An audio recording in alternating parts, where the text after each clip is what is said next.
Yes, there have been a deluge of questions coming back to the NINAS Secretariat from the time the alerts and the exposés, the twin terror attack, the Ruger, and all of the address to the church leaders. Many of the questions, some of the questions that have become recurrent, we have to find some answers to them at this stage. The most recurrent one, they say, oh, you say we should not go to election. Will it then mean that Buhari will remain, even some lawyers say, no, there's a provision in the Constitution that may allow him to remain. Why don't we just go to election? The answer is an absolute no.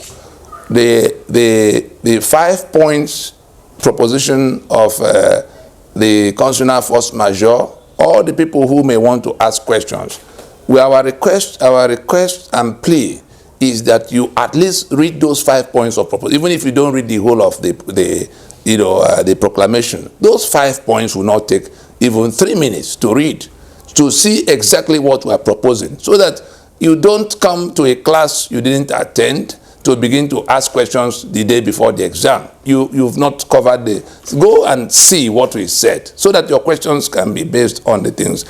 We are not proposing that anybody remains. We're actually saying that we need to use the balance of this tenure to sort out this constitutional reconstruction. The time is more than enough for us to do what needs to be done. We must then dismiss the suggestion by Robert Clark, the senior advocate, who were talking about Buhari taking more time. It's not about Buhari. It's about the owners of the sovereignties confiscated by Nigeria under the 1999 Constitution are the ones who are saying we must go to transition. It is a transition that we are proposing at this time, not election. It is referendum to sort out to settle the sovereignty question that we're talking about, not election. And so it's not for Buhari to stay or anybody to stay. It is for us to go to transition. The modalities are contained in that 5-point proposition. What exactly we need to do, how we start, how we finish, they're all contained there. Like South Africa did with the apartheid constitution. We saw it in 1990, where they set up CODESA to go and discuss what will be the replacement for apartheid constitution. That's all we're asking for at this time. And the nominal governance can go on. We are not saying, oh, come out of government house so that we can go in. Those are for politicians. This one is to say, let us accept that the constitution we have cannot carry us any further. It can only set the country on fire. We saw it before in 1966. It was the collapse of the independence constitutions of 1960 that led to what we saw in 1966. We are in that trajectory again. So it is to go to transition. The type South Africa undertook, there will be the nominal governance, the modalities in terms of the composition, who and who will be where, what are we retaining, what are we changing in that period, and all of that's for that. Nobody is staying behind.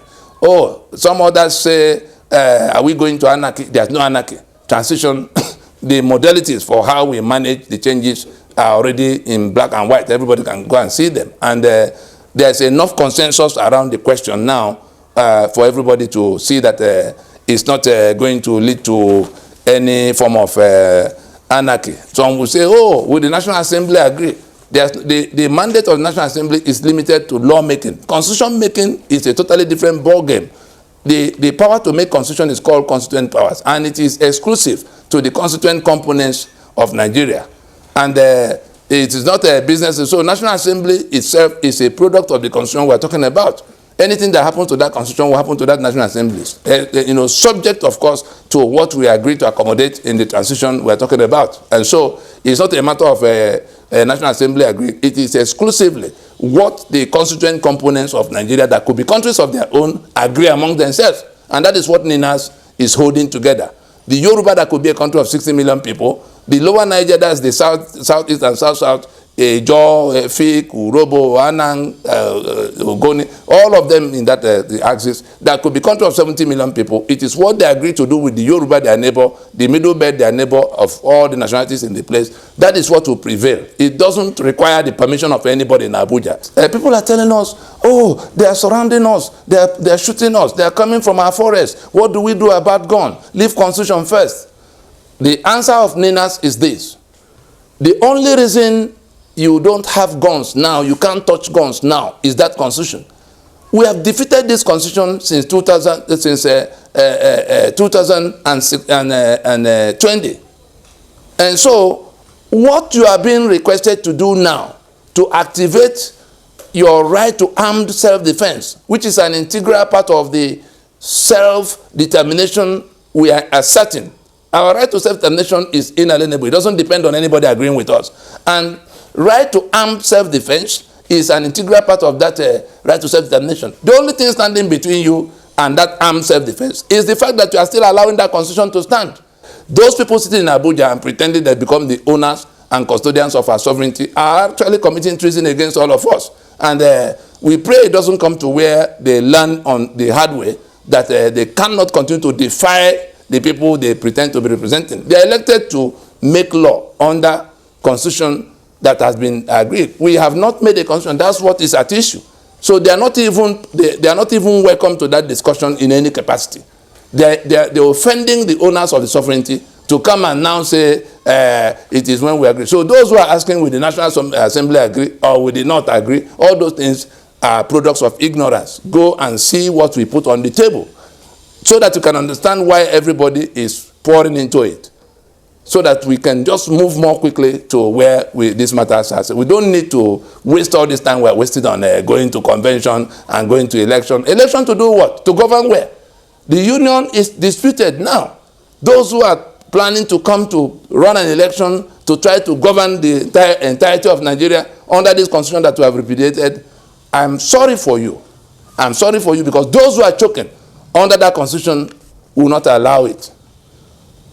If it comes to where they begin to do it their own way, away from this clear-cut, framework that we have put on the table now, you won't find people like us to come and stand in the middle. We are the ones holding everybody, to keep their peace, because we are coming to common ground. I think that will be all for now.